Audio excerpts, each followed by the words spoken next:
लोमड़े और कौवे की कहानी। एक लोमड़ा एक पहाड़ की गुफा में रहता था।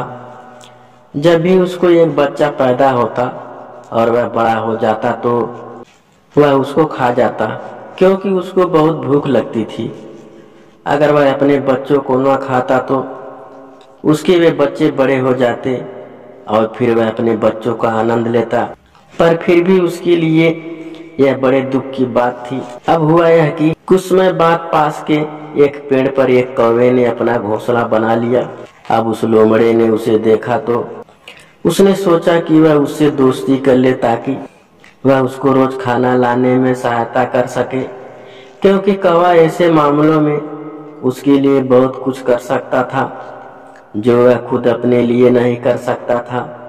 सो वह कौवे के पास गया और बोला, मैं तुमको सलाम करता हूँ ओ कौवे, तुम मेरे पड़ोसी हो और तुम्हारा मेरे ऊपर हक है। इसके अलावा मैं तुमको प्यार भी बहुत करता हूँ। बोलो क्या बोलते हो? कौवा बोला, हालांकि सच बोलना ही अच्छा बोलना होता है, पर मुझे ऐसा कुछ लग रहा है कि ये सब तुम्हारे दिल से नहीं निकल रहे, इसीलिए तुम मेरे दुश्मन हो। मैं तुम्हारा खाना हूँ और तुम मुझे खाने वाले हो। मैं तो चिड़िया की जाति का हूँ और तुम जंगली जानवर की जाति के हो, इसीलिए तुम्हारी हमारी दोस्ती नहीं हो सकती। मैं तुम्हारे साथ जिंदगी भर रहना चाहता हूँ ताकि हम लोग एक दूसरे का सहायता कर सकें। मेरे पास दोस्तों की सच्चाई की बहुत सारी कहानियाँ हैं, अगर तुम सुनना चाहो तो मैं तुम्हें सुना सकता हूँ। कौवा बोला, तुम चाहो तो वे कहानियाँ मुझे सुना सकते हो ताकि मैं निश्चित कर सकूं कि मैं तुमको अपना दोस्त बनाऊं या नहीं। लोमड़ा बोला, तो लो सुनो, यह कहानी एक खटमल और एक चूहे की। बहुत पुरानी बात है कि एक शहर में एक सौदागर रहता था। उसके पास बहुत पैसा था और बहुत सारा सामान था। एक रात एक खटमल ने उस सौदागर के बिस्तर में बसेरा कर लिया। उसको सौदागर का शरीर बहुत मुलायम लगा। वह खटमल बहुत भूखा था, सो उसने सौदागर का खून पीने के लिए सौदागर को काटा। खटमल के काटने से सौदागर जाग गया और उसने अपनी एक नौकरानी और कई नौकरों को उस खटमल को ढूंढने के लिए बुलाया। उन्होंने उस खटमल को ढूंढने की कोशिश की, पर वह तो वहां से भाग गया था और जाकर एक चूहिया के बिल में छिप गया। चूहिया ने जब उसे अपने घर में देखा तो उससे पूछा, तुम यहाँ मेरे पास क्यों आए हो? ना तो तुम मेरे स्वभाव जैसे हो और ना ही तुम मेरी जाति के हो। वह खटमल बोला, मैं तुम्हारे घर में करने से बचने के लिए शरण लेने आया हूँ। मैं यहाँ कोई शरारत या कुछ और भी नहीं करूँगा जो तुमको अपना घर छोड़ना पड़े। मैं तुम्हारी इस दया का बदला जरूर चुका दूंगा। यह सुनकर चूहिया बोली, अगर जो तुम कह रहे हो वह सच है तब तुम यहाँ रह सकते हो।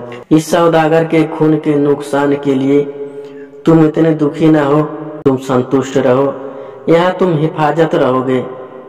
खटमल बोला, ठीक है, मैं तुम्हारा कहना जरूर मानूंगा। और इस तरह वह खटमल उस चूहिया के घर में रहता रहा।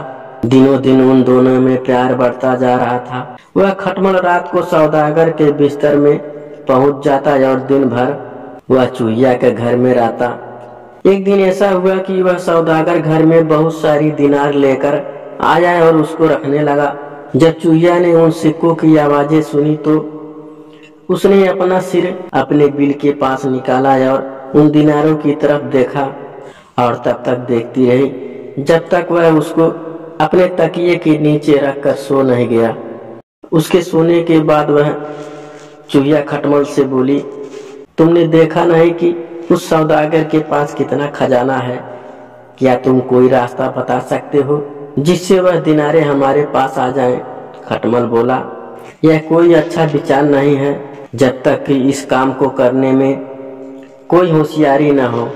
जैसे बेचारी चिड़िया अन्न का दाना उठाती है और शिकारी के जाल में फंस जाती है, तुम्हारे अंदर इतनी ताकत नहीं है कि तुम दिनार को उठाकर अपने घर ला सको, और ना ही मेरे अंदर इतनी ताकत है कि मैं उसको घसीट कर ला सकूं। मैं तो एक सिक्का भी वहां से नहीं ला सकता, पर तुम उनका करोगे क्या? चुहिया बोली, मैंने अपने घर के 70 दरवाजे बनाए हैं, पर मैंने अपने घर में कीमती चीजें रखने के लिए एक अलग जगह बना रखी है। जब तक उस सौदागर को अपने घर से नहीं भगा देते तब तक अपने काम में कामयाब नहीं हो सकती और वह हमारी बदकिस्मती होगी। ठीक है, मैं इस सौदागर को तुम्हारे लिए घर से भगाने की कोशिश करूंगा। उस रात खटमल ने उस सौदागर को रात में कई बार काटा और बहुत तेज काटा। उस सौदागर का धीरज छूट गया और वह वहां से उठकर अपने दरवाजे के बाहर बिछी बेंच पर जाकर लेट गया और सुबह तक वहां सोता रहा। इस बीच चूहिया आई और वहां से उसने सौदागर के तकिए के नीचे रखी दिनारे ले जानी शुरू कर दी। वह उनको तब तक ले जाती रही जब तक कि वह उनको अपने घर नहीं ले गई। लोमड़े ने अपनी कहानी जारी रखी। इस तरह उस कीड़े ने उस चूहिया के उपकार का बदला चूहिया को उन दिनारों को ले जाने में सहायता करके चुकाया।